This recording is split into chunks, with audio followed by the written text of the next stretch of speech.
Good afternoon, and welcome to the Institute for the Humanities. If you are here for the first time, welcome, and if you're here for not the first time, welcome back. If you do not have our 35th anniversary brochure and all of these publications that we're so incredibly proud of, they are on our table in whatever we call that part of the room, where there is a table and brochures on them, and we hope that you'll take them. This is a very special year for us because it's the 35th anniversary of the Institute, and that brochure, if you're not familiar with what we do, tells you a little bit about what's going on at the Institute this year and what's happened over the more than 3 decades that are documented in that. And we have this really neat cover that we took many, many hours deciding on. So you have to take a look at that too. There are a couple of small items of business that I'd like to get off the table. First of all, because I always forget to tell people that there's a reception after the lecture, I'm telling you now, there's going to be a reception after the lecture, and I hope that you will go and meet with old friends and make new ones. And the other thing is that we are having a seminar tomorrow with Professor Clark at 3 o'clock. And we do have the readings for the seminar available online at our website for download. So it's my great pleasure, getting on to our main event, it's my great pleasure to introduce to you T.J. Clark, Professor Emeritus of Art History at the University of California at Berkeley. I'm especially pleased to have him here this year as our visiting fellow at the Institute because this is a special year for us. As I've already indicated, it's the 35th year of the Institute. And it's also a very important year just for me personally because it's my first year on this job. And I figured that if I could get T.J. Clark to come and give a lecture, the year couldn't possibly go badly. And so for some natural or supernatural reason, that has turned out to be true. After receiving his BA from St. John's College, Cambridge, also where William Wordsworth went to school, although he didn't graduate, Professor Clark received his graduate training at the Courtauld Institute. Before Berkeley, he taught at a number of institutions, including the University of Leeds, UCLA, and Harvard. Professor Clark's many honors include election to the British Academy and the American Academy of Arts and Sciences, and fellowships from the Guggenheim Foundation, the National Endowment for the Humanities, the Institute for Advanced Study in Princeton, and the Getty Research Institute. In 2005, he received the Andrew W. Mellon Foundation Distinguished Achievement Award, and in 2008, he presented the Mellon Lectures in Fine Arts at the National Gallery, lectures under the title of Picasso and Truth, which would later be published in a book by that name, and more on that in a second. Many who are sitting in this room may feel as if Professor Clark doesn't need much of an introduction, and indeed that the person standing in front of you is probably the last person who should be doing it anyway. But I do think that it's a tribute to the strength of his work that many of those outside his field who are not art historians have known it and appreciated it for a very long time. And for me, first through his commentary on Clement Greenberg that appeared in Critical Inquiry quite a few years back, and then later with an exposure to his groundbreaking works, again, this is just my personal exposure, on European art from Poussin to Picasso, and still further into the 20th century. Long before literary historians had described their work as new historicist, Professor Clark was exploring the relation between politics and painting in ways that were broadly defined as Marxist, but were also specifically investigations of the way that works of art shape highly specific ways of responding to their material conditions, and thus he wasn't opposed to doing what you might call a kind of formal reading of a painting, but sought to situate it within within complex negotiations with political and economic pressures. groundbreaking works on 19th century French art, particularly surrounding the French Revolution of 1848 and its aftermath, made Professor Clark a leading voice among art critics and theorists. And I'm mentioning just a few examples of the work, Nothing Like a Survey. His books, The Image of the People and The Absolute Bourgeois, explored the conflicts and tensions that arose in depicting the people after the revolution.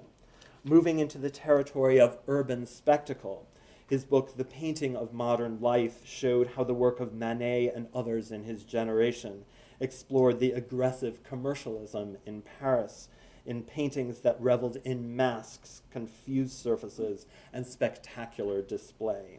In Picasso and Truth, based on those Mellon lectures that I mentioned earlier, he revealed Picasso to be engaged with, but also resistant to the violence and turmoil of the early 20th century. Fragility is a word that Professor Clark frequently uses in his approach to Picasso and other painters too. And it's such a resonant expression for conveying qualities of his subject matter, art that hovers between a confident integrity, sometimes not so confident, and a slippery connection with a vibrant and uncontrollable life. But it's also a word that connects with the method and not just the matter. In his articles, books, and reviews, the latter of which have appeared in such venues as the London Review of Books and the New York Review of Books, it's hard to separate the style from the substance of his criticism. And you'd know a paragraph of his during any blind audition of it. Yes, that is a reference to The Voice. The probing analyses give us an almost mesmerizing sense of an encounter with a work that's both his and ours at the same time. And this combination of means and method is extended into a book-long study in what's my own personal favorite of his, The Sight of Death, an Experiment in Art Writing, in which he translates journal entries from two Poussin paintings into a careful training of our gaze on the details that together disclose a struggle between the dawn of life and the darkness of pain and mortality. And my own notes are starting to verge on bathos, which is not actually in the books themselves. And so at this point, I will just abruptly drop off and introduce and ask you to join me in welcoming Professor Clark to speak on Aesop, Velasquez,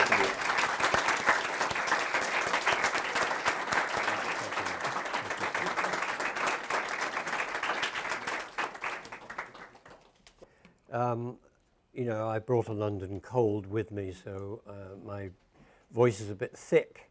So just let's hope it survives, and tell me if I'm dropping too low.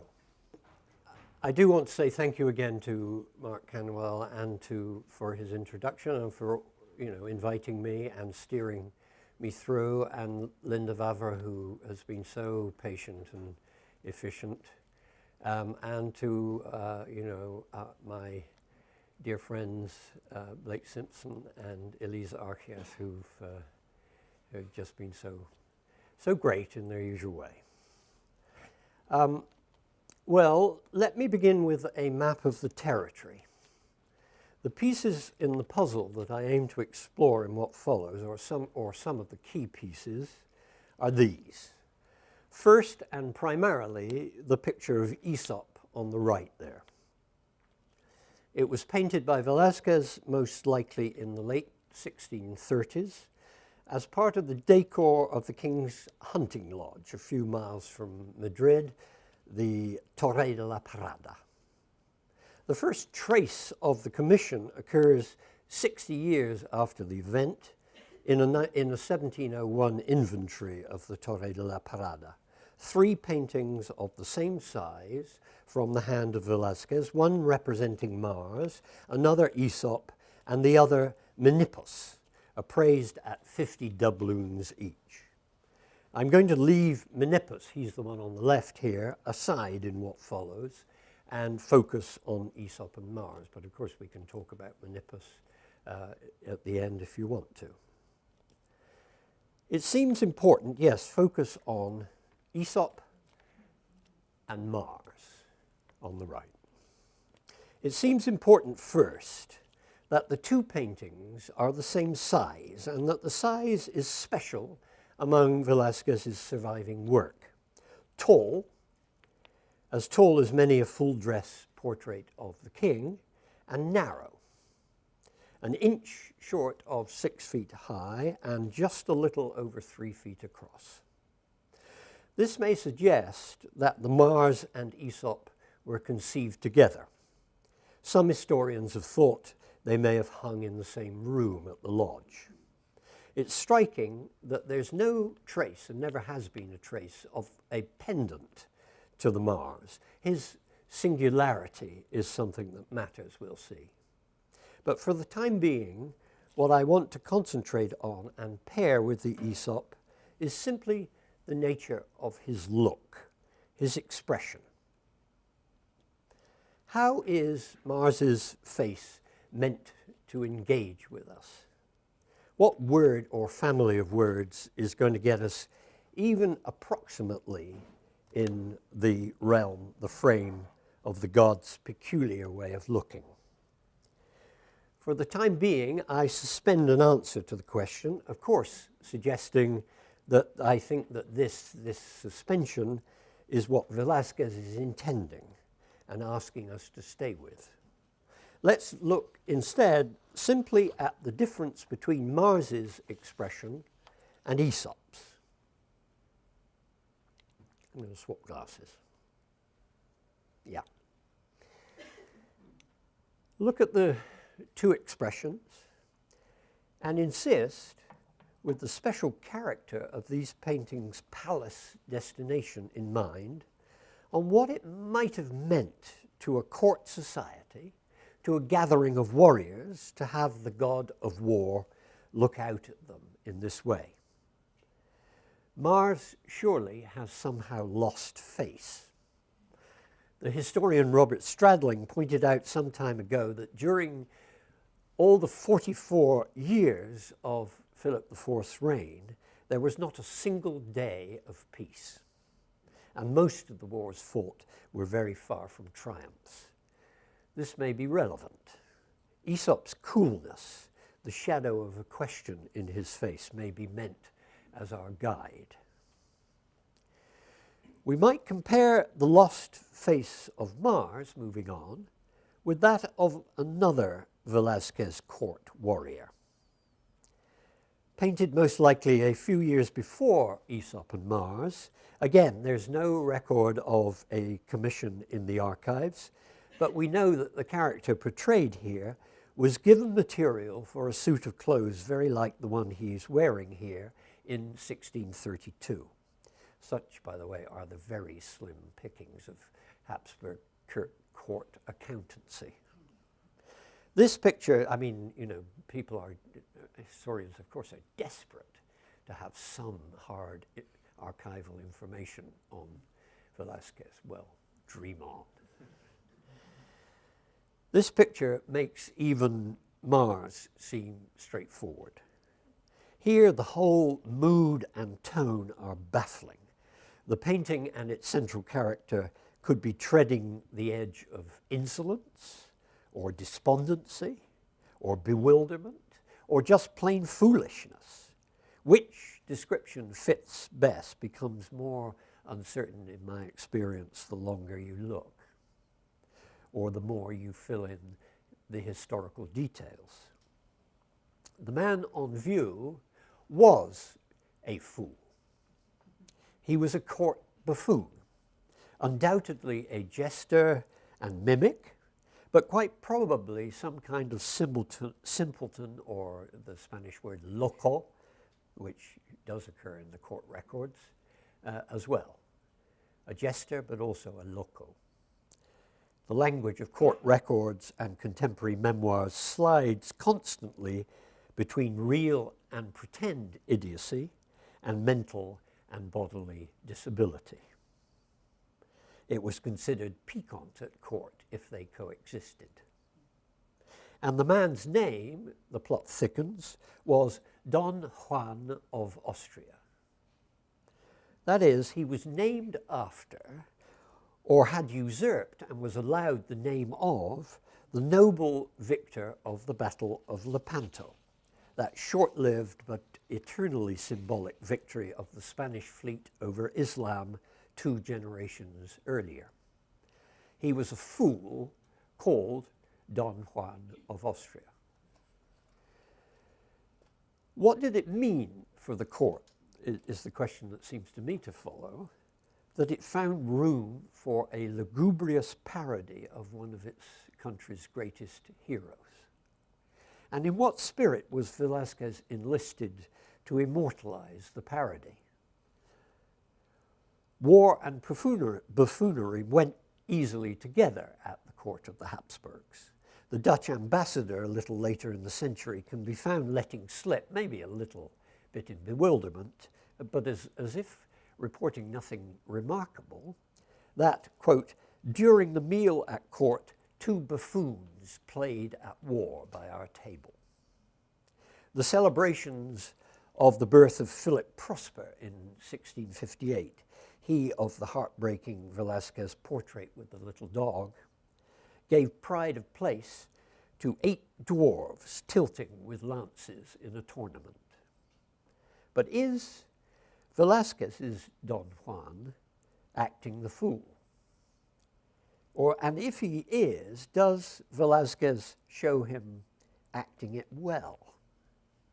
Does he understand his own script? How is he looking at us? What different degrees or levels of unreality, of pretending or mimicking or projecting an image, are intended by the juxtaposition of Don Juan's face and the phantasmagoria called the Battle of Lepanto through the doorway? Or is it pasted insecurely somehow to the wall? So my subject, you see, is essentially the quality of a look in Velázquez, a certain expression. I'm not saying that Aesop, Mars, and Don Juan of Austria exactly share a look, or that it is exclusive to them, but I hope you'll agree that their looks have a certain family resemblance. It's the look of a certain kind of distance or distancing. It's a look that looks outward from the illusion it is part of, a look that doesn't precisely puncture the illusion.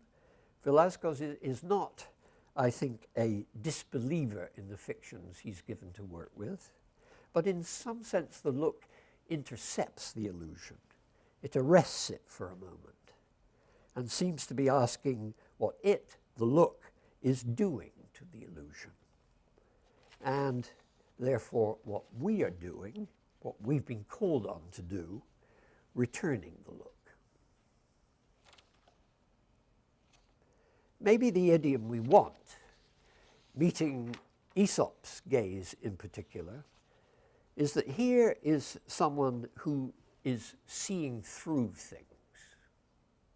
A period term that scholars propose may be helpful is desengaño, which in the literature of disaffection characteristic of the 17th century came to mean disillusion in the full sense of our English word. Not a shrugging aside of illusion, not the hope of a realism existing apart from illusion altogether, but a disillusion, a partial detachment.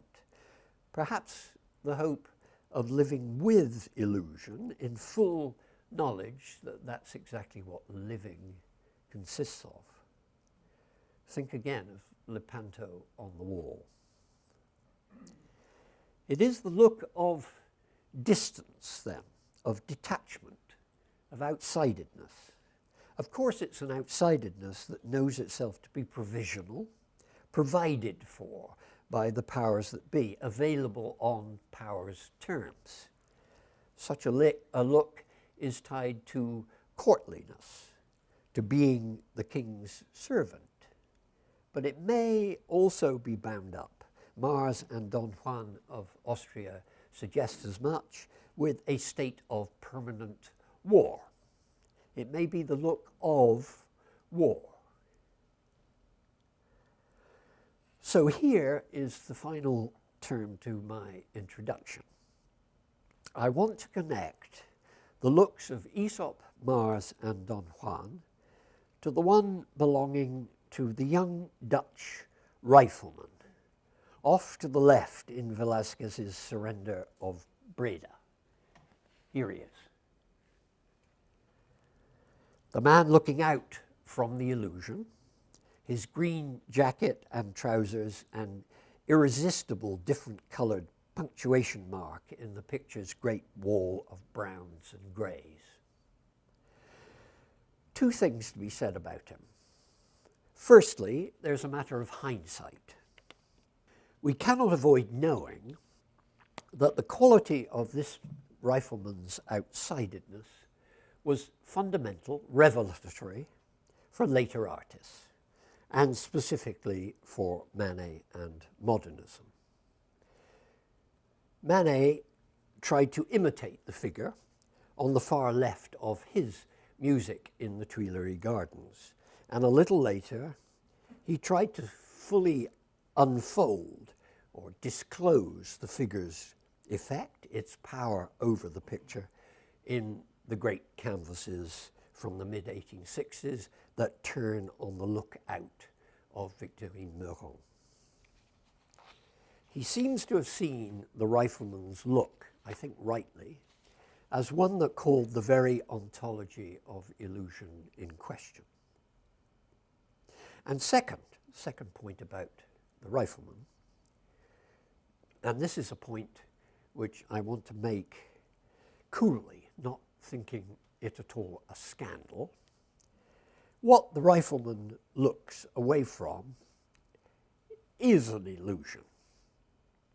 It is a piece of courtly drama that never really happened. There was no such chivalrous face-to-face encounter outside the walls of Breda, like the one Velázquez presents at the center of things. No touch of the victor's hand on the adversary's shoulder. Again, Velázquez's treatment of detachment here is equivocal. He doesn't speak to the illusion from a position safely outside it or safely superior to it, and I don't even think he polarizes the play of outside and inside around the rifleman in the way that Manet did eventually under his spell. Notice the way the rifleman's hand on the stock of his gun is taken up by the equally transfixing hand of the dandy in white with red flowers on his tunic.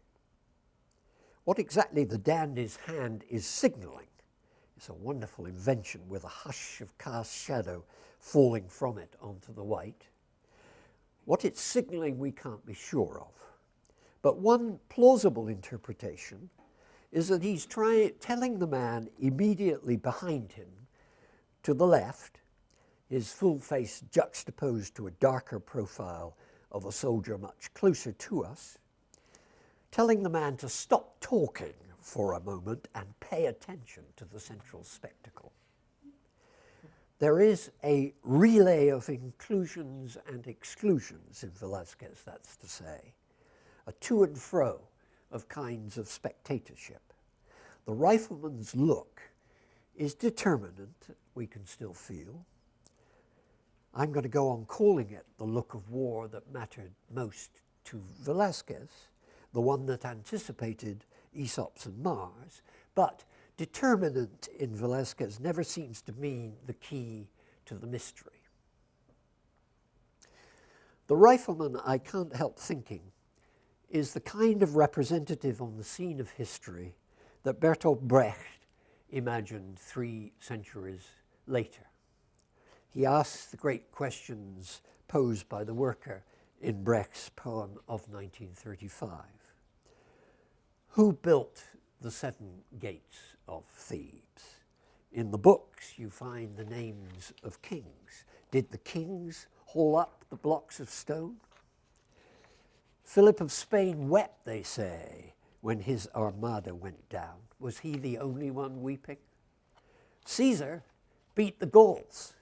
didn't he even have a cook with him? Looking at Velasquez's set of expressions and trying to find words for them brings on an epidemic of punning. You've already suffered losing face and seeing through things and so on. Puns are tiresome, but sometimes they point to the nature of the beast. They're a sign of embarrassment.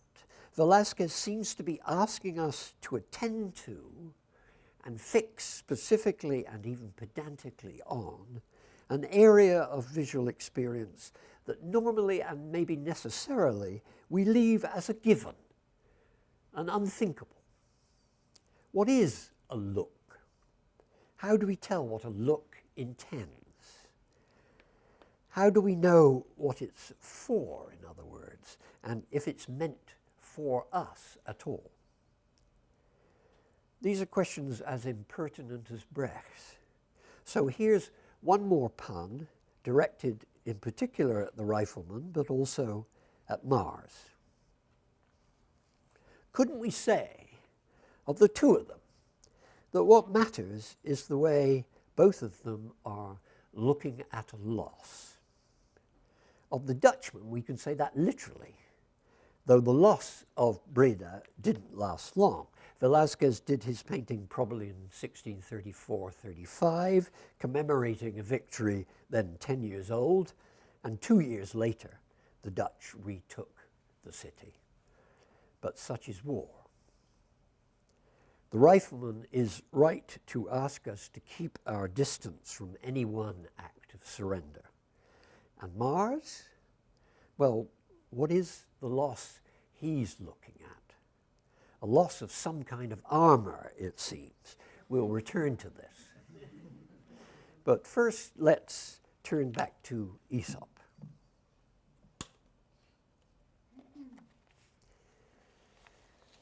The beggar philosopher is a Baroque cliche, but Aesop, I think, is not. There is, in other words, nothing at all unsettling for a court culture, for the culture of 17th century humanists, in the idea of an ancient world that had its licensed outsiders, scornful of riches, searching instead for higher wisdom.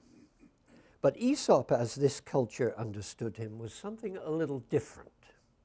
He was, let me establish this straight away, a figure who loomed very large in the culture.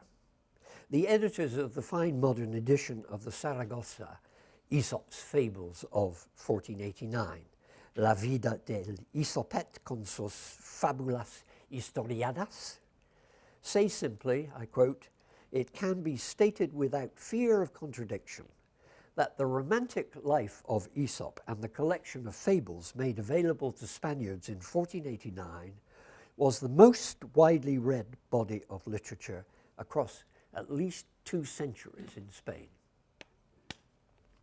And the importance of Aesop and his form of storytelling for the emerging novel, in particular for the emerging picaresque novel, is indubitable.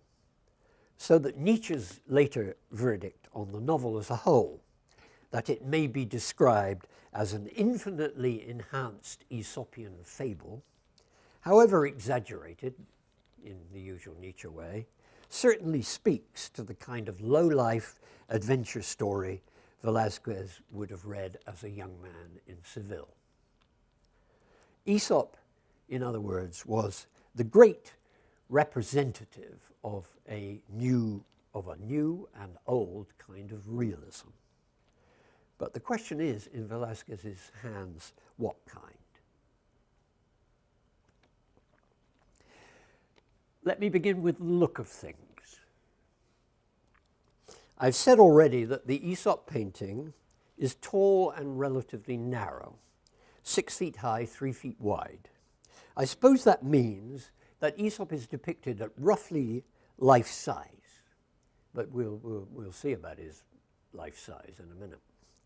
But in reality, in front of the picture, he has a height and composure that always seems slightly above us. That's true, I found, however low above the floor line the canvases hung in the Prado.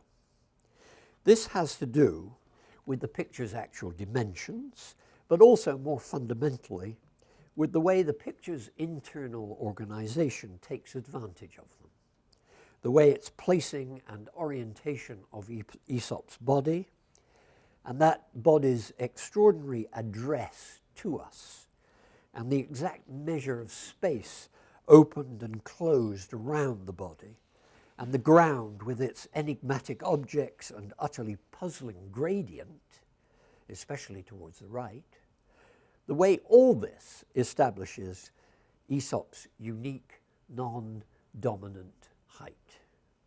He is in some way immense, implacable, but he's entirely everyday. There's not the least touch of the numinous to him. The words we seem to need in order to get on terms with Aesop are physical, maybe physiological. Words like posture or standing or stance, all of them understood again as primarily matters of actual bodily disposition, though inevitably carrying with them the signs, the traces of what the world has done to you and how you have habitually met it. I showed the painting recently to an expert on skeletal health, and she was impressed by its composure, but worried about how the body is actually holding itself. She looked at the line of the shoulders, the slight imbalance between the one and the other, and imagined the sway, the contrapposto of the body under the coat. Well, she didn't have the convenient cop-out word contrapposto. She was interested in actually how the body would have twisted and turned. Something seemed slightly wrong to her, maybe some curvature of the spine. The turn outwards of Aesop's right foot, the one nearest the bucket, with its sole on display and its socks in especially bad shape, all of that confirmed her suspicions. I hadn't revealed to the expert what Velasquez must have known or been told about Aesop, the historical character. But most likely he would have known a very great deal. The culture, as I've said before, had a strange investment in Aesop, and in particular in Aesop's physical existence. What the investment amounted to is suggested, at least in part, by the frontispiece to the Saragossa fables, the Aesop Velázquez would have had on his shelves. I think this woodcut kept the painter company, and the fact that the image was deeply archaic, the woodcuts for the Saragossa volume were recycled from a German edition published in Ulm and Augsburg sometime around 1480. All of that only added, I suspect, to the frontispiece's appeal. Aesop, as you see, was a hunchback, or believed to be. And so the frontispiece tells us that, and so does the life of Aesop that prefaced the fables in the Saragossa collection. Maybe he was spectacularly deformed. Some accounts have him a dwarf.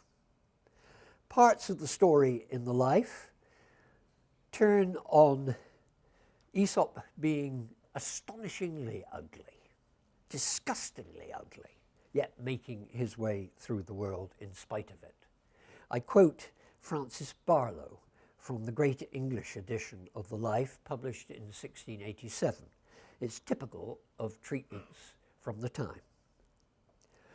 As to the features and dimensions of Aesop's face and body, they were so shuffled and huddled up that nature in his production did seem to insinuate that she oftentimes does set the most refulgent gems in the most uneven and ragged collets. For he was of a sharp head, flat-nosed, his back rolled up in a bunch or excrescence, his lips tumorous and pendant, his complexion black, large belly, crooked bow legs. But above all his misfortunes, this was the most eminent, that his speech was slow, inarticulate, and very obscure. Some versions of the life indeed have Aesop born altogether mute, being close to the condition of an animal at the start of things, and only gaining language later as the result of a goddess's special intervention. His animal stories are supposed to have come out of that early experience. Here's Aesop, for instance, I love this, in the frontispiece to Sir Roger L'Estrange's Fables from 1692. Aesop, the hunchback, in the middle of his companions. Aesop was often called a Phrygian, and sometimes he wore the cap of liberty in illustrations, especially in the 18th century. He had a wonderful French revolutionary heyday for a while. But he could have been an Ethiop, right? Plenty of false etymology, Aesop, Ethiop. He was often, and of course he was very often described as black. And crucially, it's a main theme of all the lives, he was a slave, though eventually he won his manumission. Leslie Kirk points out that the life is the only extended slave biography to have come down to us from antiquity. Very interesting fact. I have to be summary here. We've lately, as I just intimated, been treated to marvelous work from Kirk and Annabel Patterson and others, which has opened for us the full range of the Aesopian in antiquity and the Renaissance. It's a complex picture, and here are the parts of it that I think may help with Velasquez. First, as we know, there's the ugliness, the otherness. It's fundamental to the myth, partly because it's what ties Aesop to the animals, but also because it's felt as the sign of the man's enslavement. Aesop is a slave, the slave. Slavery, lowness, and subservient are there in his body as his very nature. Of course, remember that Spain, of course, is a slave-holding society. Remember, Velázquez had a slave, Juan de la Pareja, as his studio assistant, the subject of the great and heart-warming portrait in the Metropolitan Museum. So, slavery is not an antique issue. Ugliness is a difficult subject for art, but Aesop seemed to call for it. Velasquez's version of Aesop is to be compared with Ribera's. There are various versions of Ribera's Aesop that come down to us, including one in the Escorial. And don't think that the extremity of features in the Ribera simply derive from this painter's general taste for the extreme and the difficult and the rebarbative. Ribera was perfectly capable of intimating ugliness, or at least wild unkemptness, and lending them nobility if he wanted to. His Diogenes, for example, is as sure of doing so in its distinctive way as anything by Velasquez.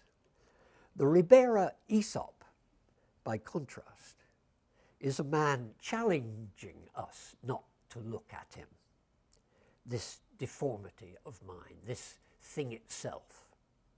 Ugliness matters in Aesop's case because, this is the logic that seems to lie behind the fascination, Aesop's is, in the end, a truth that emerges from otherness, from animality, enslavement, and subordination.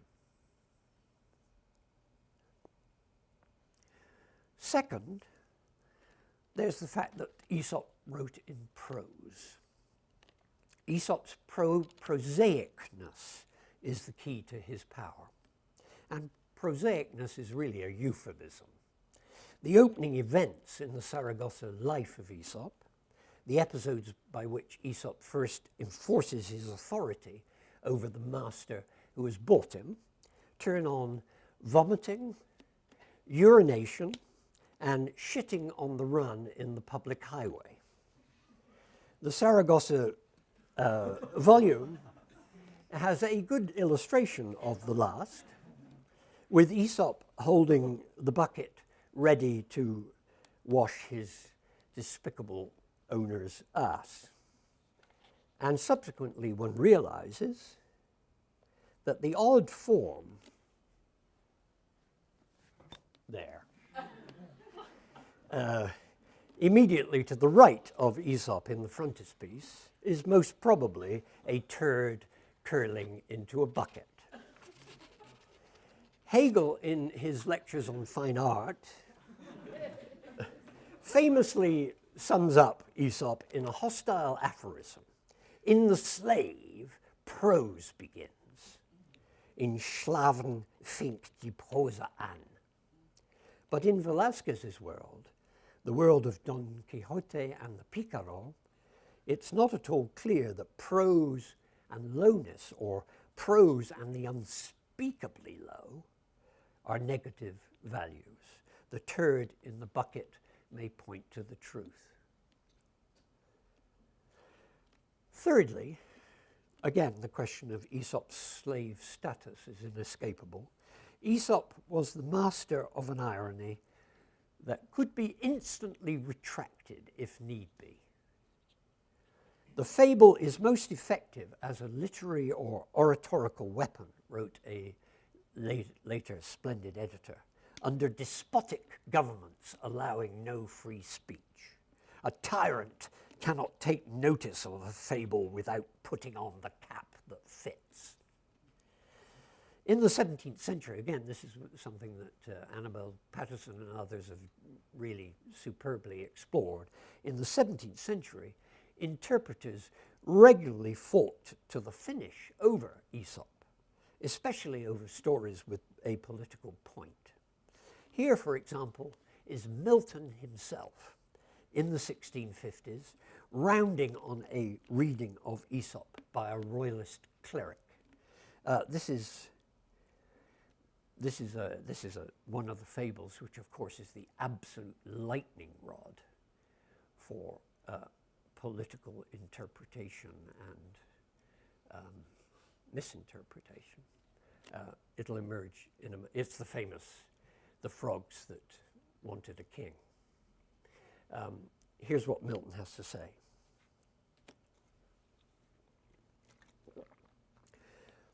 The frogs, being at once a free nation, saith the fable, petitioned Jupiter for a king. He tumbled among them a log. They found it insensible. They petitioned then for a king that should be active. He sent them a stork, which straight fell to pecking them up. This you, that's the royalist cleric, this you apply to the reproof of them who desire change, whereas indeed the true moral shows rather the folly of those who, being free, seek a king, which for the most part either as a log lies heavy on his subjects, without doing aught worthy of his dignity and the charge to maintain him, or as a stork is ever pecking them up and devouring them. Great piece of Milton prose. More generally then, the form of the fable is crucial here. Maybe this is what Hegel was meaning and most disliked. The fable is slave language. It nudges and beckons its audience toward a conclusion that must surely be theirs, not mine, not your humble servants. The moment of pivot in an Aesop story, when suddenly the plot yields up its uncomfortable point, the moment the reader becomes a Milton thinking the unthinkable. This is the reader's or the listener's doing. So that's what you think my innocent story intends. Oh, what a testament to your cleverness. Leslie Kirk puts it beautifully. Aesop, she says, is the master of a kind of martial art of the abjected, whose cunning lies in turning the social weight of the powerful against themselves.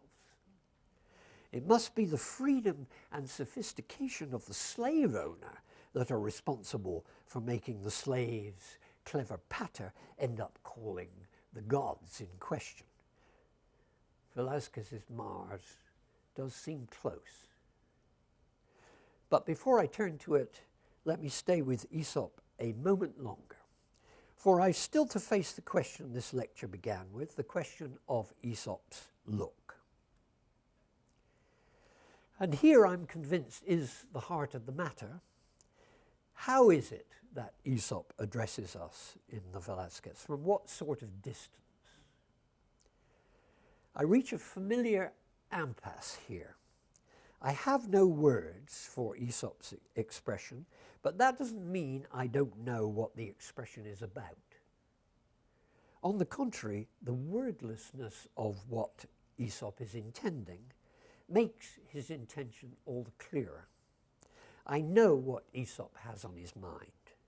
I understand the quality of his distance. He's assessing, not addressing, we might say, reaching a judgment but not pronouncing one.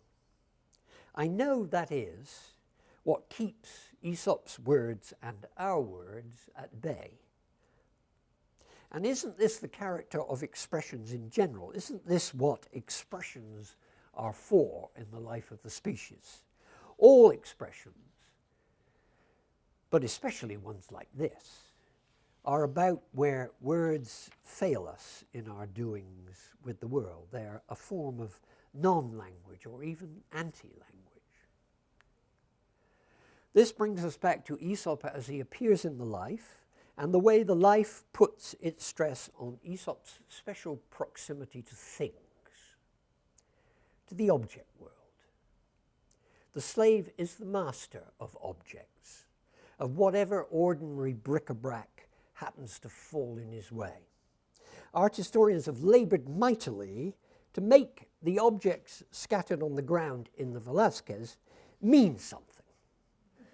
Or even in the case of the objects at bottom right, be something specific. None of their efforts seem particularly convincing, beyond the simple idea that what we see on the left is probably the slave's household bucket. I mean, no turd curling into it, thank goodness, but it's the bucket. The piece of dark material over its side could be leather. There's a fable about the stink of tanning and the way one gets used to it. But the fable isn't an important one. It doesn't get taken up by the Saragossa frontispiece, which is a good map of the tales that mattered to early Spanish readers. And the beautiful pattern of stuffs and implements on the right in Velasquez doesn't seem to continue the theme. The pucker and ripple of the grey and white fabric with its visceral trace of pale red. A beautiful rhyming of the folds here with those on Aesop's chest. What are they, those folds? Is the dark material on top of the white another strip of leather? But what's the shape that seems to be holding it down? A weight of some sort? An open shackle? One historian thought it a pasteboard crown. Did he mean as used in some sort of court buffoonery? I don't understand. I'm afraid the projection is going to really blow it here, but I don't understand the trace of bright red. Well, you can just about pick it up at Aesop's left ear, and what seems to be, even more extraordinarily, a clamp of dark metal attached to the ear's cartilage. Is it a mark of slave ownership? Who knows? I think the object world in the Aesop, in other words, is an enigma and meant to be. It goes with the armor on the floor in Don Juan of Austria. Aesop may eventually take the objects on the floor and make a story out of them, but the moment is infinitely deferred. Goya, in the tremendous drawing he made of the Aesop, notice the strong misreading, wonderful strong misreading of Aesop's expression. Goya did find room just for the cusped metal weight. Do you just see it? Then he left it out in his etching. The book Aesop holds, one assumes it is his book, is extraordinarily beautiful. The play between its dog-eared pages and the wrinkles of the sash is entirely touching. Aesop holds the book carefully, but it is one object among others, not the solution to the riddle. One more word on Aesop's expression. I know it would offer us comfort as art historians if we could discover a code for Aesop's way of looking, an iconography, a set of templates coming down to us from Velasquez's time.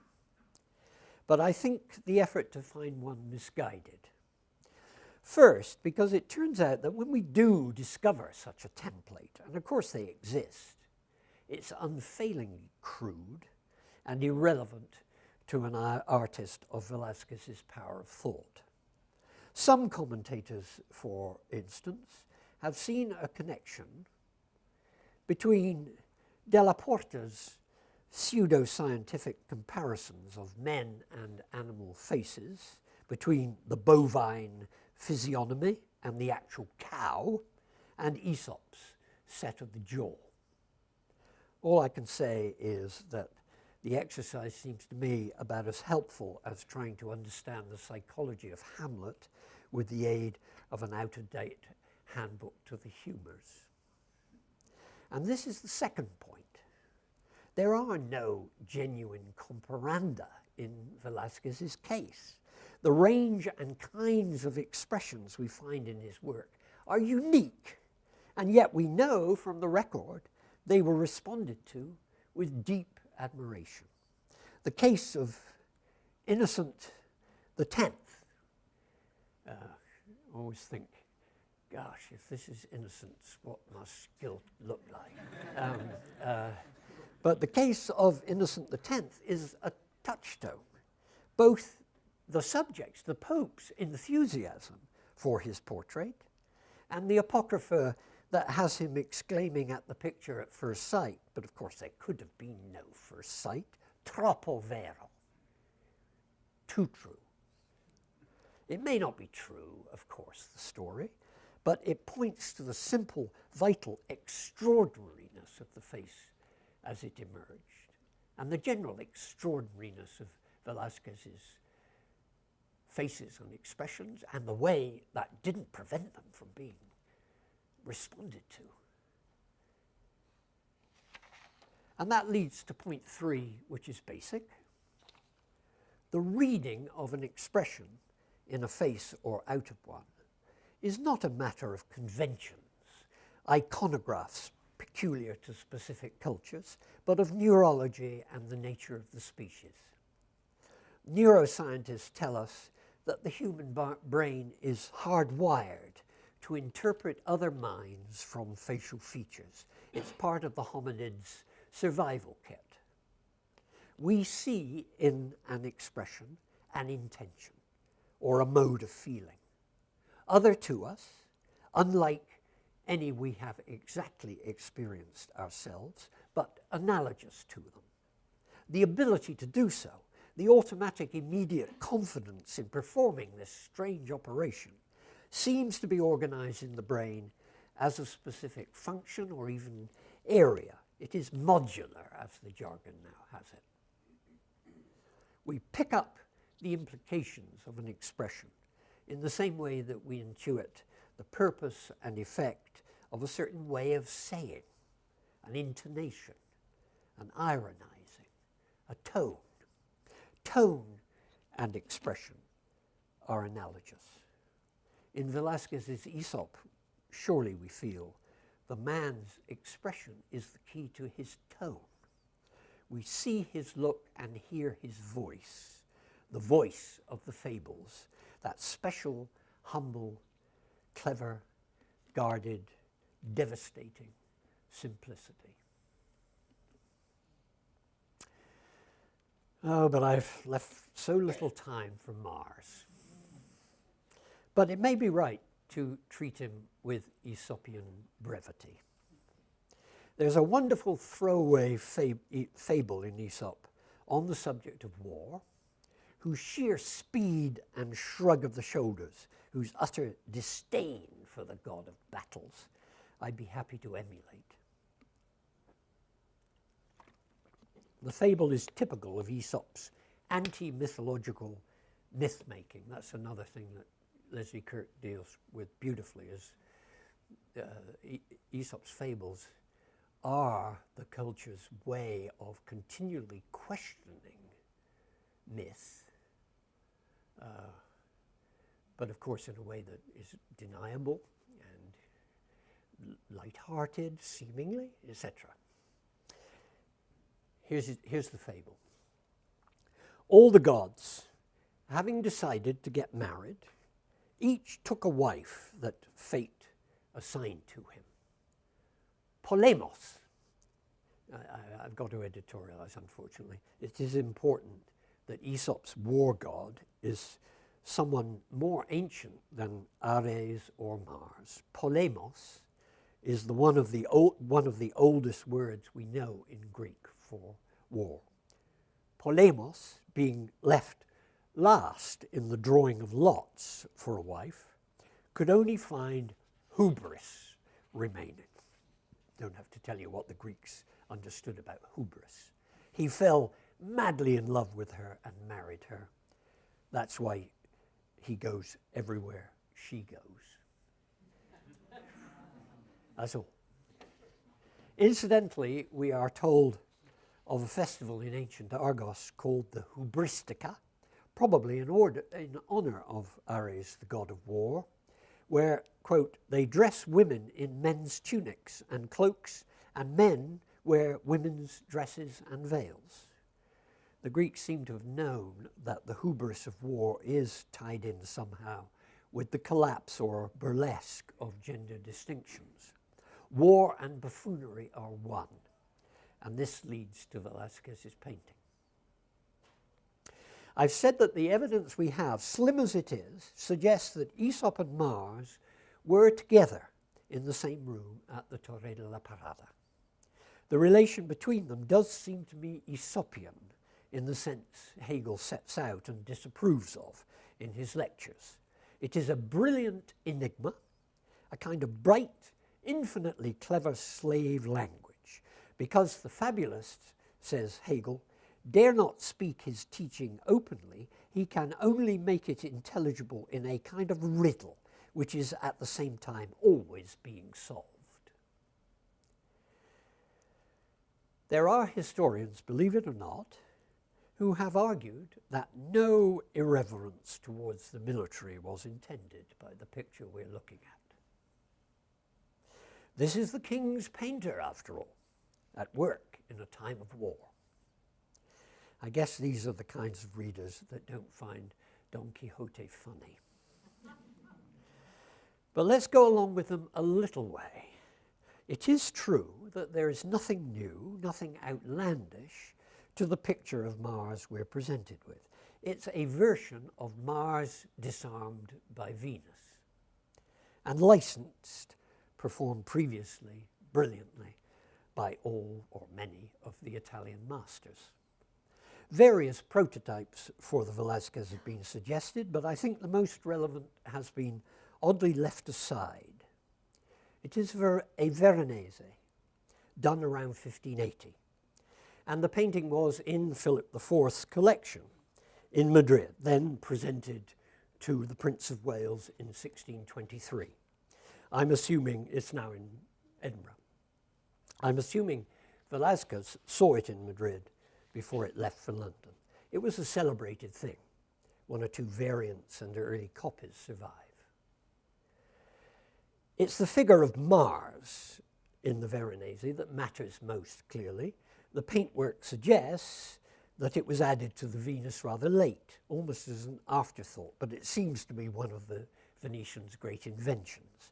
The link with Velázquez is in Mars's face and address above all, in the nature of his look at us, the viewers, as he's surprised making love, not war. Velázquez has fed on the look's direction, its slight downward tilt, and the fact of its being in shadow thanks to the undiscarded helmet. And he's thought further with Veronese on the god of war's peculiar expression. What should we call it in either case? Abashed? Crestfallen? It's not a bad metaphor here, after all, in spite of the plumes and gold beasts on the helmets. Caught out, unmistakably, but oddly engaging with whoever has done the catching, not flinching from the intruder's smile. Velázquez's Mars is Veronese's pushed several stops further. It's fundamental to its effect that Venus has left the building. Mars is disarmed, but who or what it was that disarmed him is intimated, not shown. He still has his helmet and baton and proper martial moustache, but obviously he has been unmanned. The colours of his garments, if that's what they are, very soon it occurs to us that they could be bedclothes put hurriedly on, are utterly feminine here, even if on the battlefields they might be flown on a regiment's flag. Mars's body, by far Velázquez's most astonishing treatment of the nude, is absurd by reason, above all, of its strange, uncertain age and imperfection. The incipient wattles on the man's neck, the thinness of flesh over his collarbone, the two harsh creases of fat across his belly, the claw-like fingers, the oversized thigh and calf. Is there another body in Western art whose subjection to aging, to ordinary wear and tear, is treated so relentlessly? Maybe in Titian, maybe a tortured Christ, but Velázquez's Mars is anti-Christ. And is there another male body in painting whose emasculation is so flagrant? The splayed legs and open lap, don't they become in due course the stock shot of pornography?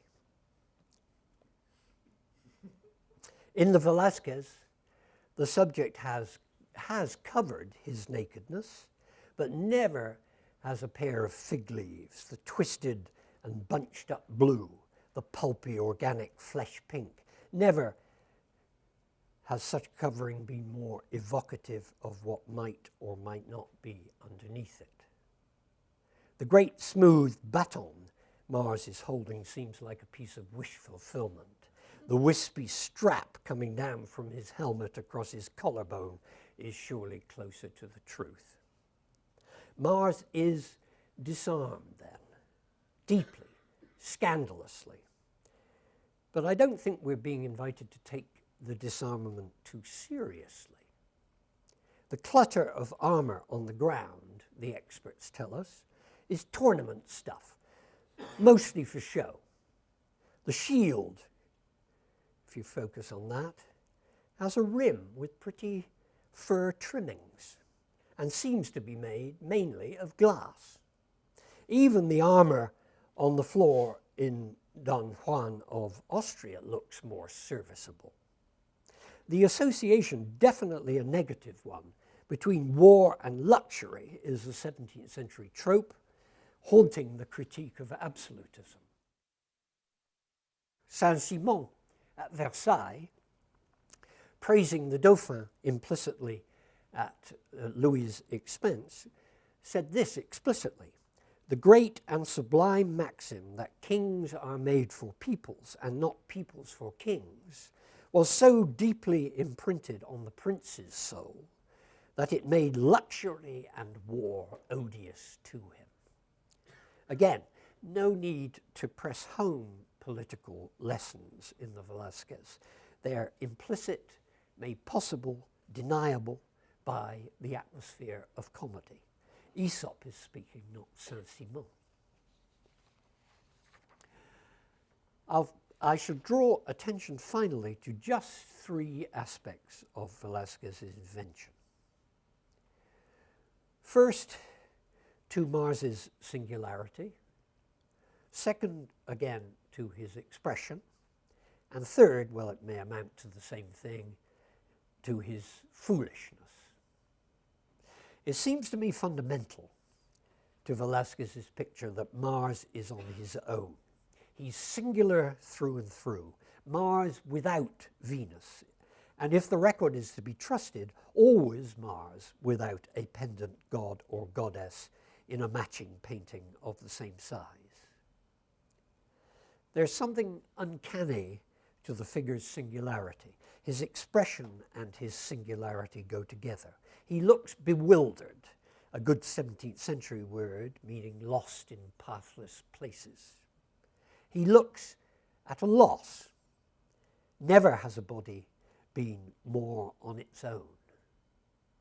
Masculinity in Mars, this seems to me Velasquez's thinking, is deeply not a reciprocity, not a form of relationality. This is the true uncanniness in the case. Mars is embarrassed, but also deeply at ease in his isolation. He's lost his armor and maybe his bearings, but he'll stare any viewer or voyeur down.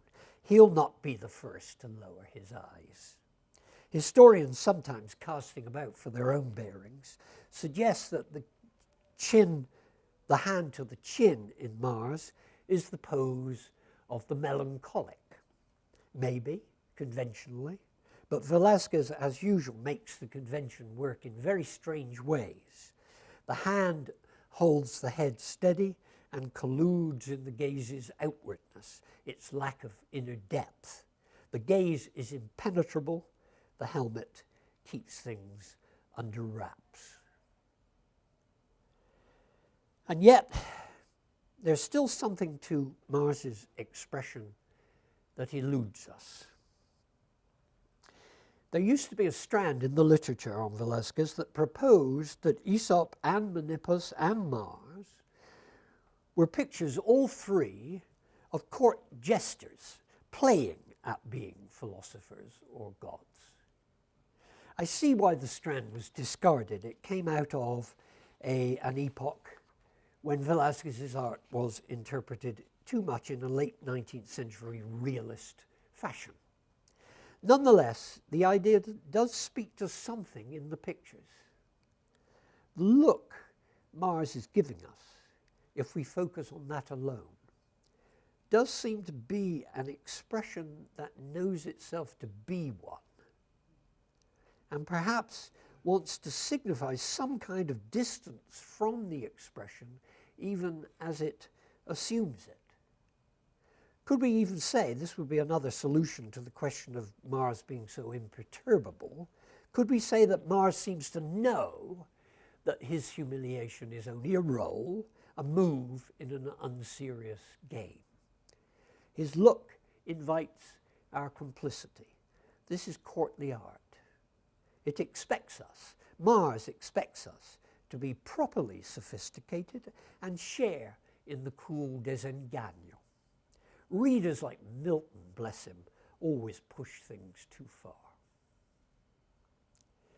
For a moment then, as we first tune in to the painting's Mars disarmed by Venus iconography, we assume we are meant to condescend to the warrior wearing women's clothes.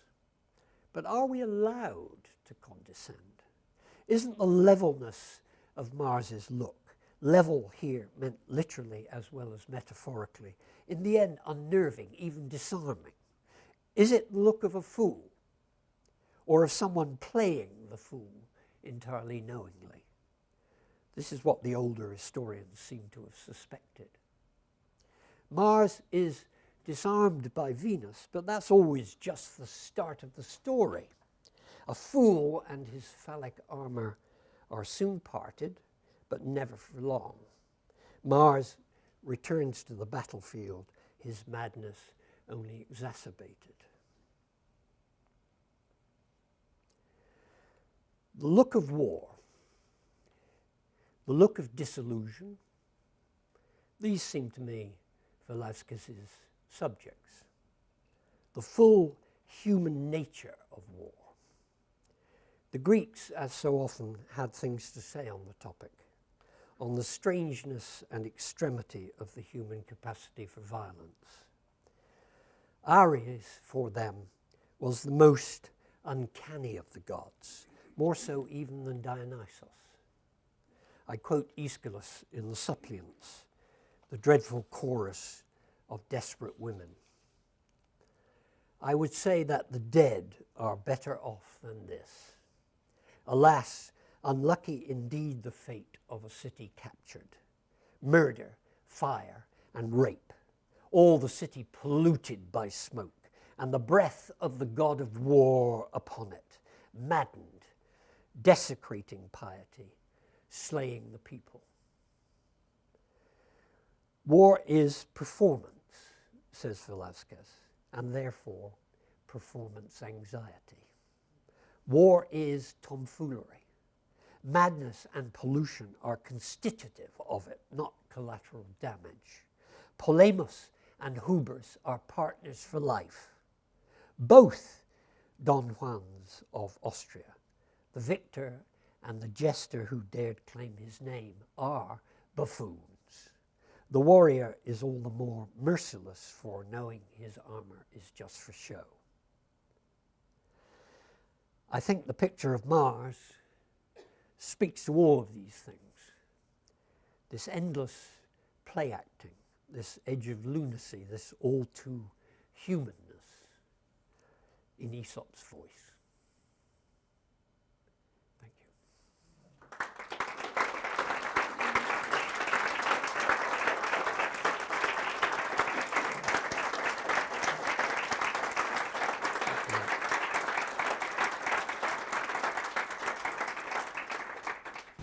And I'm just trying in my mind to connect it with all of your work. I know so much, so I don't want you to have to do a huge genealogy, but are you giving a history? I'm just going to say this really crudely, and then maybe you can make it more. Just something like bourgeois contradiction later on. Are you reaching back to that contradictory description of that? Yes, we know we're doing wrong, but we can make light of it at court or something. Is this like a 17th century prehistory to that? I'm sorry if that's too crude. No, it isn't too crude. You know, I mean, in some kind of way, I'll be crude in my reply, and then people can laugh and press me on it. You know that this is not to do with any particular state of class society. This is to do with the human condition. This is to do with what it is in the species that is the warlike, and the imbrication of the warlike and the masculine. War and masculinity.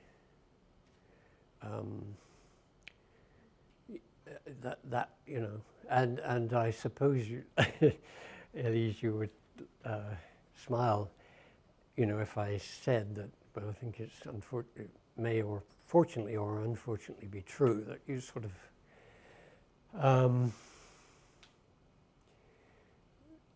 these questions of the human condition sort of tend, for me, to sort of displace or, loom larger. Is that a phenomenon of old age? Is that a phenomenon of the peculiar horror of our own moment? And, the fact in which sort of war and warlikeness and these contradictions just seem so interminable, and I have a bigger button than you, So I think that's probably, they take different forms, of course, yes. But to pin, and we have to talk about the difference between absolutism and bourgeois society. Of course we do. But in some kind of way, what Velasquez is sort of trying to deal with is horribly continuous. Yeah, I love that, and I guess the question that this sort of follows on Lisa's question, but a question about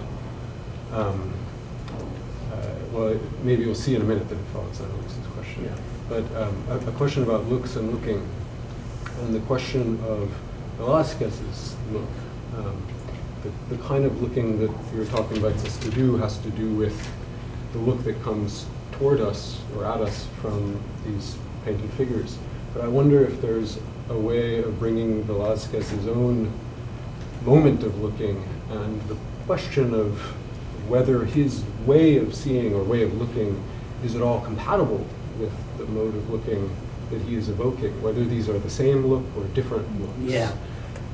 The reason I think that this question might ultimately have something to do with what Elise is getting at is the question of what sort of a subject is it, or maybe even what sort of a classed subject is it, who can look at war this way, who can look at war not from outside of the scene of war, but at least misrecognize war enough to think that it's not his business, that it's this thing that goes on somewhere else. And there's always sort of an interruption to the business of the private sphere and the world in which objects and bodies matter. Yeah. Well, I suppose that it's sort of implied in this lecture that that Aesop seems to me as sort of as close as we get in Velasquez to somebody who is being posited as the carrier of the kind of look I might want to aspire to. Far more so, by the way, in my view, than the self-portrait in Meninas. But that's another complicated story.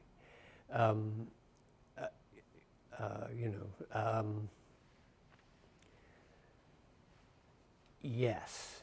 But I think, and so perhaps there's a danger that the Aesop is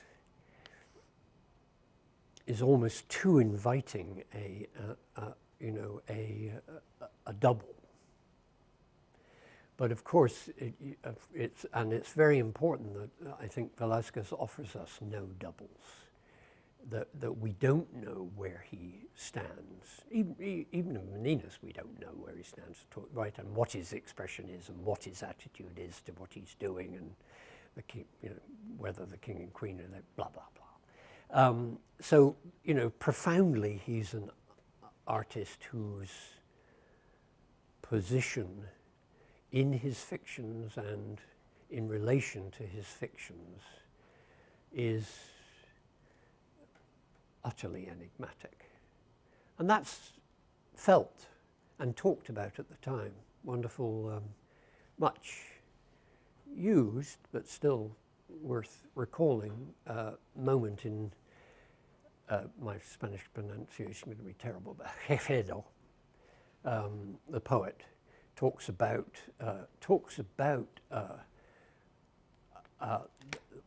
the absolute directness of Velázquez's touches and the absolute distance of them, the distance of separate touches. And there have been lots and lots of lots and lots of thought and attempts to reconstruct what distantes must mean there. But it's right from the beginning in this most extraordinary of commentators. I mean, you know, most commentators about painting are so banal, but Caicedo isn't. Right from the beginning, there's some kind of recognition. Gosh, where are we in Velasquez? In what relation? At what kind of distance from what we are shown? In what way does his way of painting instantiate his strange relation to the world? So all of that, it's a central enigma, and I think that's very interesting that you actually put me in mind, which I didn't quite understand, is that sort of part of the deep appeal to me of the Aesop painting is that it might be the key to the mystery. It might be as close as he offers to.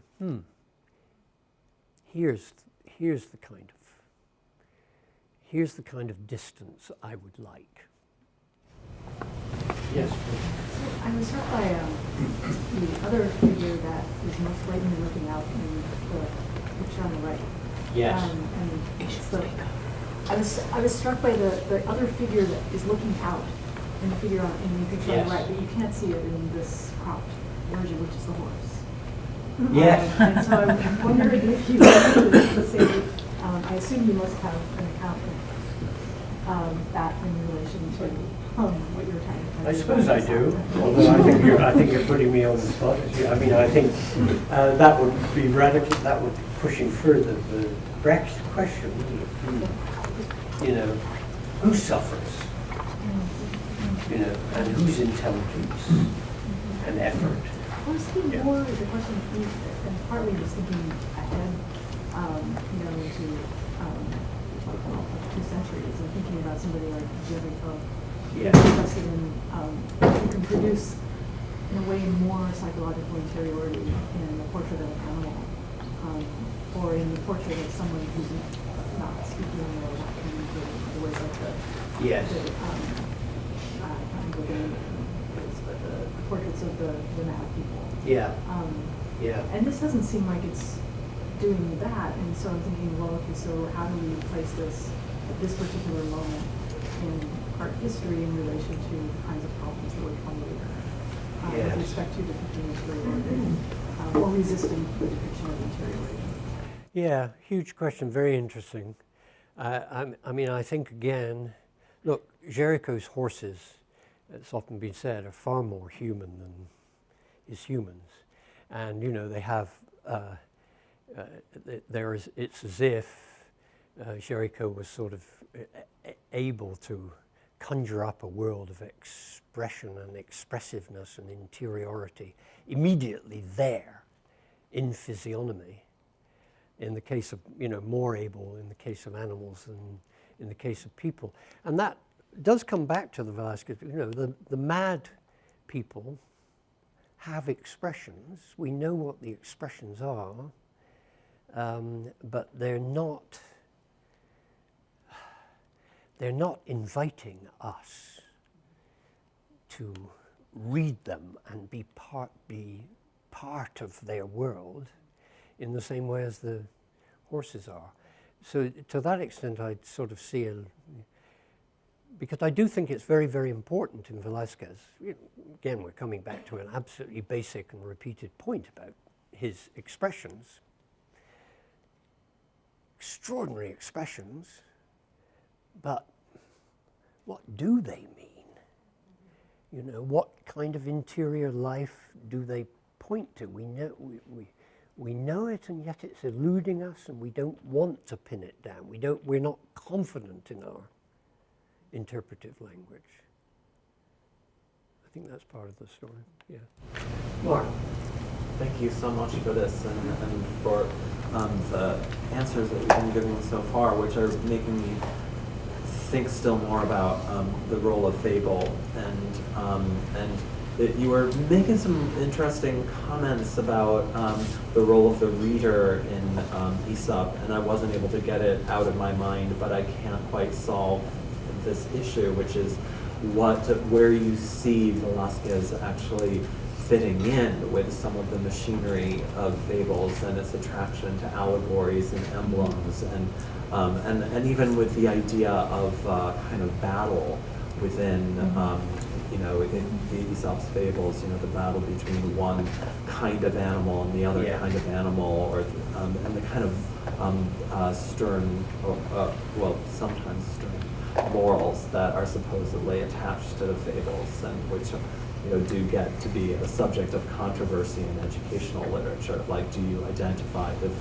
you know, the fox and the grape story? Yeah. Like, you know, does the fox make sense, or is he just, you know, is he wrong? And, so some of the things that you're saying about Velasquez sound as if he's very anti-Aesopian in some ways, and that the kinds of expectations that could be attached to where a reader stands in relation to a fable, getting the point of it or not getting the point of it, don't sound like what you're talking about with respect to Velasquez's images. Okay, well, let me clarify what I think, I mean, how I my working definition of the Aesopian, you know, is a deliberately simple, brief animal tale into which, not always, but, you know, repeatedly, in a way which, as Annabel Patterson and others have demonstrated, you know, is kind of explosive, actually, for a certain kind of reader in the 17th century and onwards, in which is embedded quite difficult and insubordinate readings, right? Meanings. She actually explicitly calls on James C. Scott at one point, you know, and says that this is what's the famous phrase of James C. Scott now, the hidden transcript, right? You know, which Scott, of course, you know, is this great, brilliant anarchist anthropologist, and you know, says, look, we have a transcript written by those in power. There is this thing called the hidden transcript. It's always there. You know, power is exerted over the majority. So the idea that there's no other ways of construing the atrocity that is life, nonsense.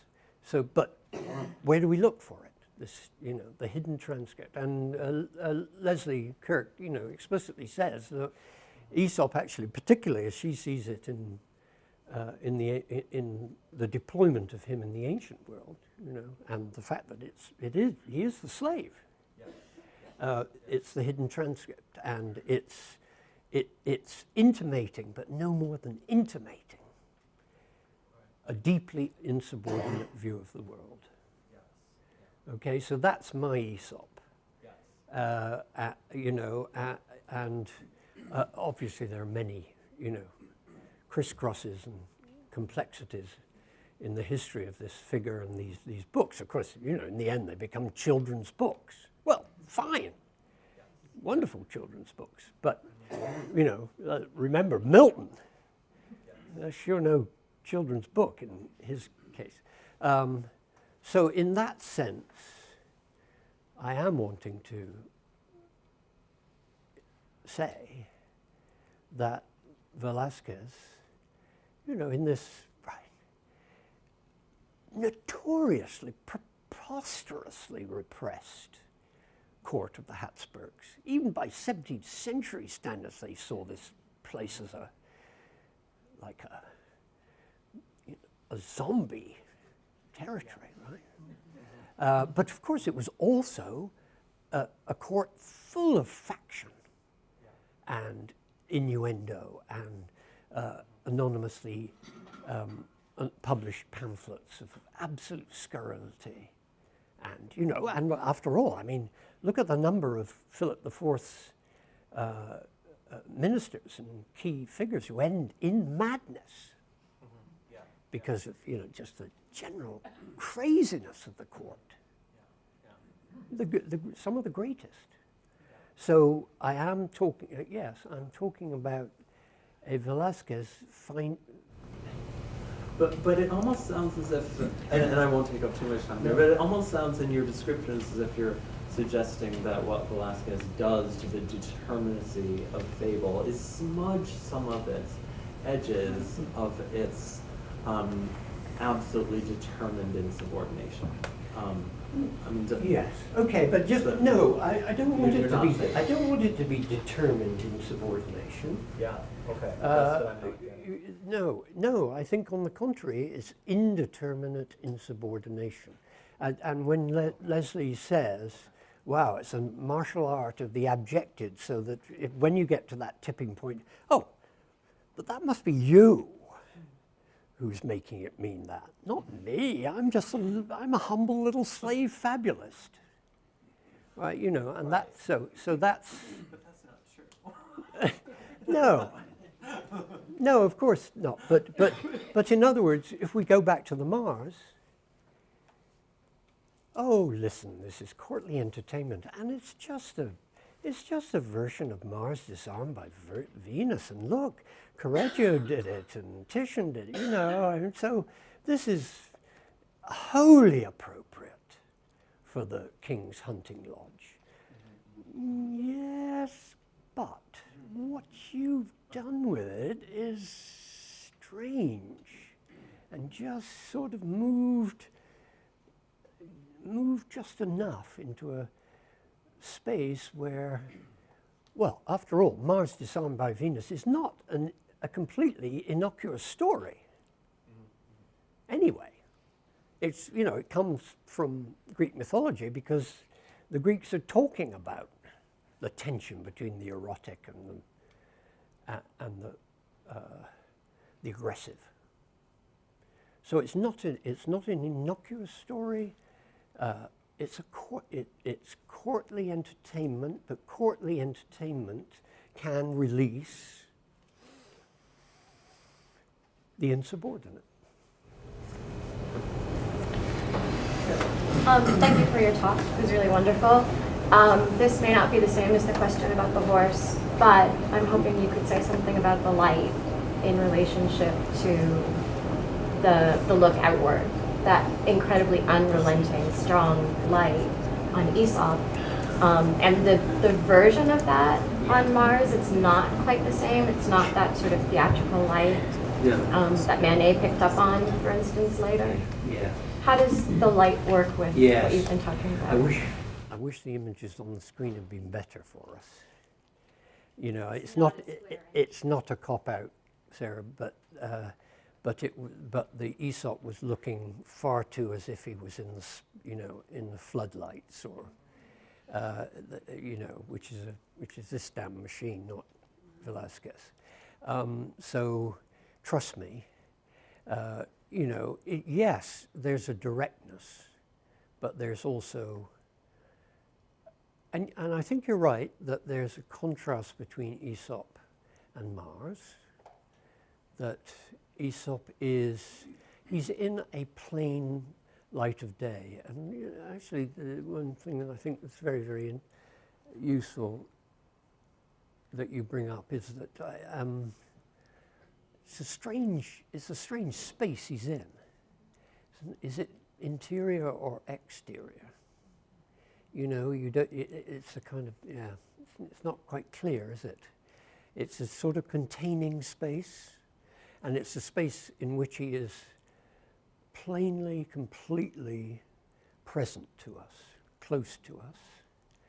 I'm just saying, it's not as dazzlingly, in your face as the projected image makes it. But I agree with you also, and that must have been very uncanny in the room, in the Torre, that the Mars set back closer, sitting, shadowed. Yes, in a very different world. So I mean, it's partly as simple that Velasquez, that Aesop is a creature of the world. You know, it's all about, here I am, there's the bucket. I'm present to you. And Mars, am I present to you? Am I a fiction? Am I pretending? Where am I? So I think the contrast is real, absolutely. Please.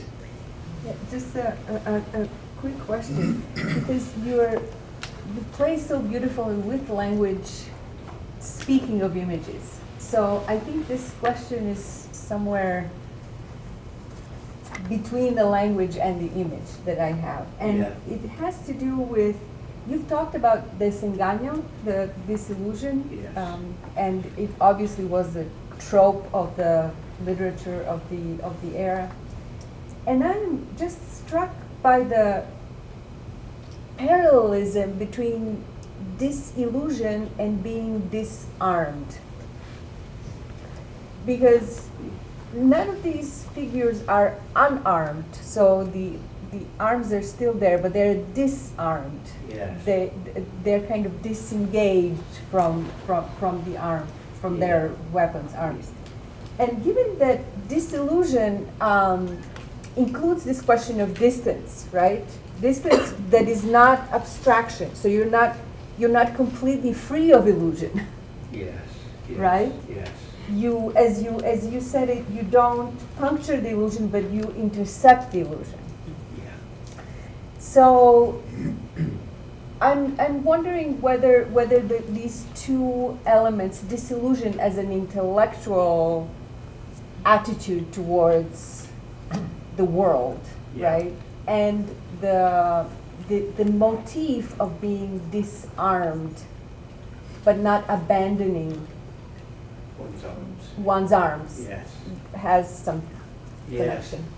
Well, I mean, I just think that's fabulous, and really, in a way, you've answered your question. You know, as you've put it, I think there is, you know, I think it's an unthought aspect of the talk which you've offered me in a beautiful way, that disillusion and disarming are somehow or other deeply involved. They're different from one another. And, you know, of course, disillusion can mean, it can in itself be a kind of armament, right? You know, I'm impenetrable, I have no illusions. And that, as you know, I suspect, you know, that can be the tone in Spanish literature of desengaño, you know, because it's also bound up with Catholicism and you know, total distrust of the world and so on. You know, I'm yes. But I think you're right that in Velasquez it's disillusion is not I've taken my distance, there's nothing you can do to me. On the contrary, right? It's vulnerability as well as distance. Or there's no distance at which you're armed against a sea of troubles completely. Yeah, so that's great, and thank you very much for that. Please. Thanks for this. This was wonderful.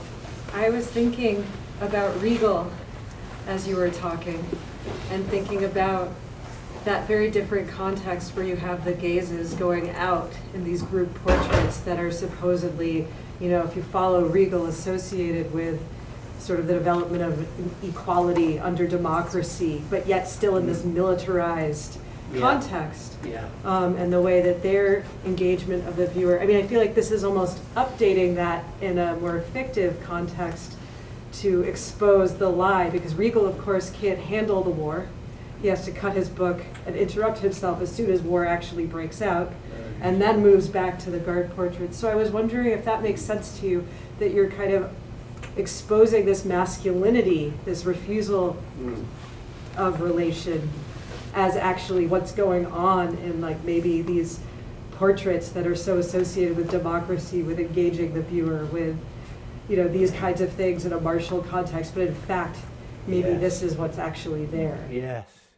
No, I think that's, again, that's absolutely great, and that's a sort of, that's a dimension of the of thinking which I haven't done, and I will go back to Riegel with but the sort of first thought about it is exactly that for Riegel, maybe I'm simplifying, and you can tell me if I am, but that the look out of these faces is a look of frankness, frank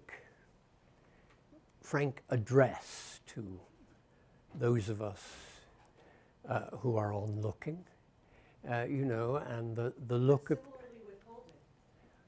I beg your pardon? Perhaps similarly withholding. Yes, that's right. That's what I was sort of, you know, that it's both, well, here we are in good fellowship in this new democracy, and yet there are some things you don't want to know about me, you don't need to know, and I'm certainly not going to tell you, you know, right? So it's this complex game of frankness and reserve. Yet, but perhaps sort of almost in the Dutch, that doubleness taken for granted. I don't know.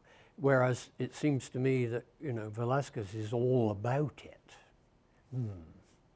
How little, how much, what distance, what kind of openness to inspection, what kind of conventionality, and so on. I mean, that of course is bound up with it being a courtly society in which everyone is aware that what they're doing is performing. I refrain from sort of, you know, quoting to you one or two of the, you know, the most scathing. Again, they come from within the court. People like Lope de Vega, not Lopez, but Lope. You know, absolutely scathing. We're all ridiculous burlesques. There's not a moment in which we're doing anything other than pretending. So the court is full of that.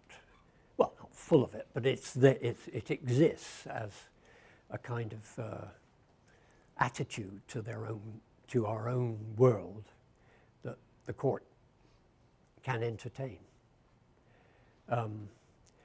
I wonder if that happen. I wonder if that is available to Amsterdam. Maybe. Yeah, please.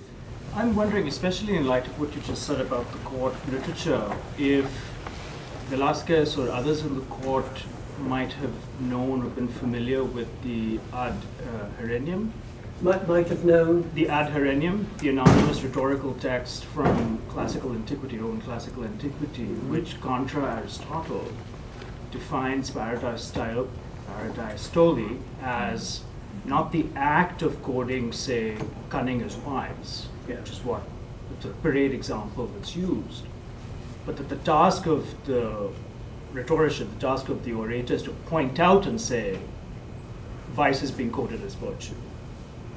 So much of what you've described in the court setting and in your analysis of the paintings is the act of pointing out and say, hey, wait a minute. Yeah. Someone's telling you that they're doing this, but it really actually is covering up another kind of folly. Yes. I wish I could give you a properly informed answer there. I can't. Yes. No, but look, there are obviously certain members of Velasquez's circle and so on, you know, who are deeply learned in antique literature and who may well have, you know, known that kind of, exactly that kind of strand in thinking. But, you know, I don't know how much we know about his access to that, but it's very interesting. Please. just to, I think, take the conversation down a notch. You've been talking now, answering all the questions with Mars behind you, and I've just really been, I loved your reading of it, but I don't see him as emasculated. And I think that there's something so sensual about that body, and I don't think it contradicts your reading of the relationship between his expression and the body. But I was having trouble following, it seems to me, especially thinking about Velasquez and what he might have been thinking, it seems to me such an extraordinarily sensual rendition of a very sexualized male body that I just recently saw a Bronzino Poseidon, which was a similarly older male body, but incredibly muscular, with the toga cloth falling suggestively sort of low on his body. And so I guess I'd be interested to hear more about the arrival, like when you talked about the two rolls of fat across his belly. And I was thinking, his belly looks pretty good. They are there, yeah, oh, good.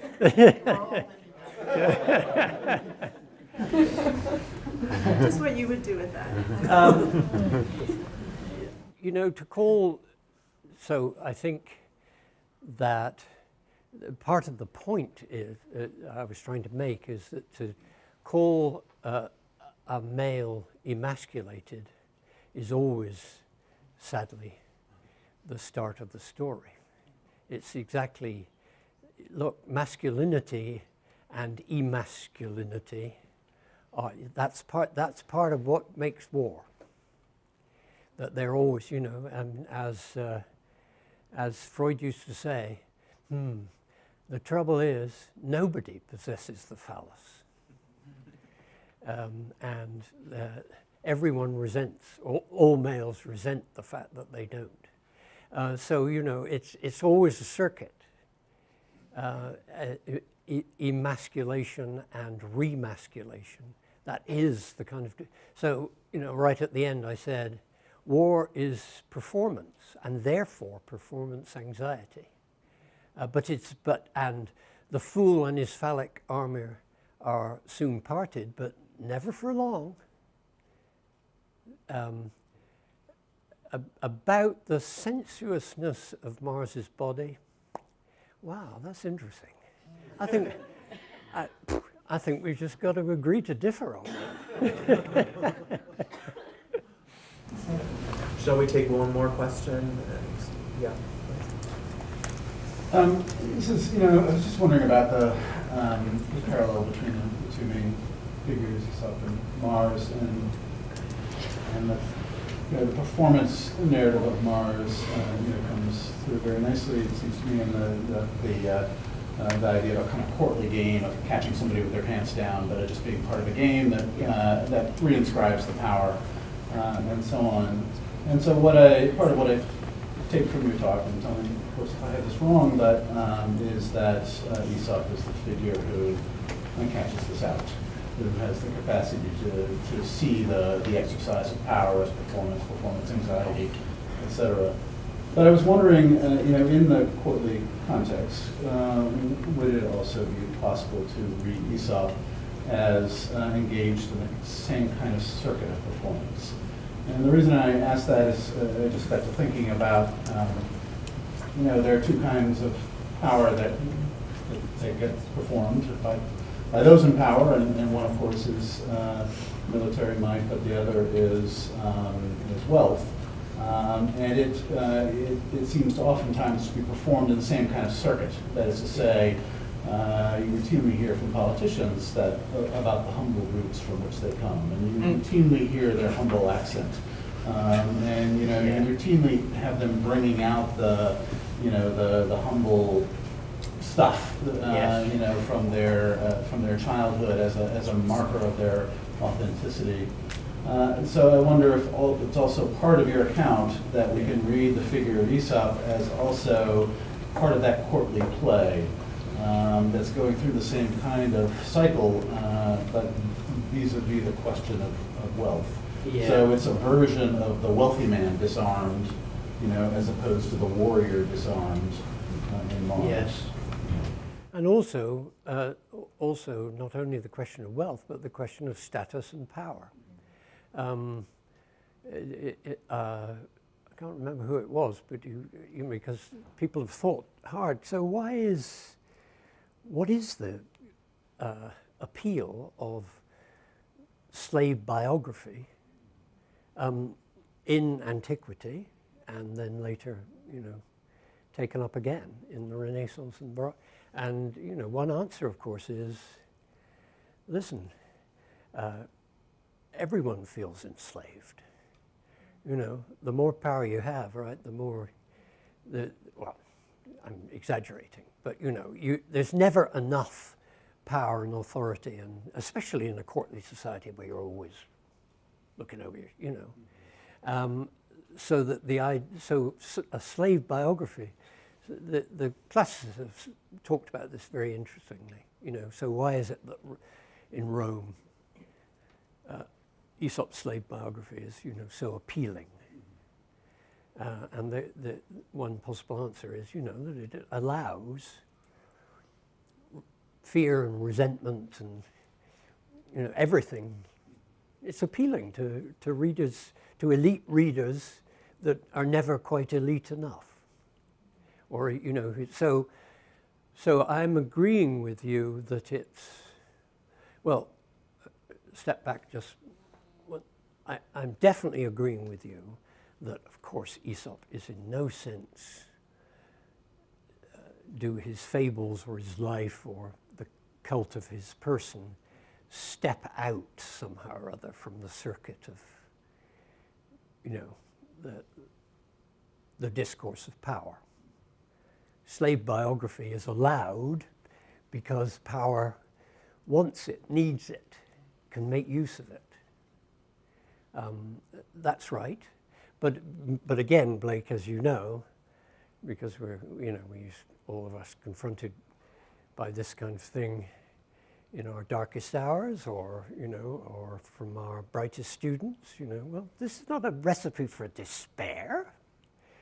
Of course, all insubordination and critique and distance is tentative, provisional, incomplete. If you want to be the ultimate cynic, it's just simply another way of consolidating the order of things. But this seems to me a false despair. I'm with James C. Scott. There is always a hidden transcript. Our account of the way things are is always a conflicted and incomplete field, and we should be interested in the insubordinate, but not starry-eyed about it. Thank you so much. Okay. Thank you very much. Thank you.